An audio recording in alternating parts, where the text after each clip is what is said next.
Anything protects me except for a welding mask. But even then, it's kind of sketchy if you're wearing a white t-shirt. Exactly.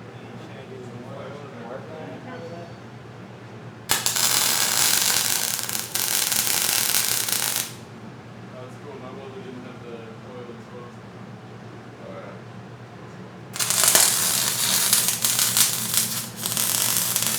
You gotta say you don't want to do that, like that better part. Then all that's all in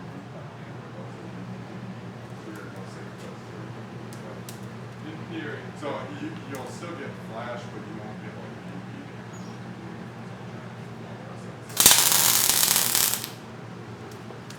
There's a recent article on Whoa.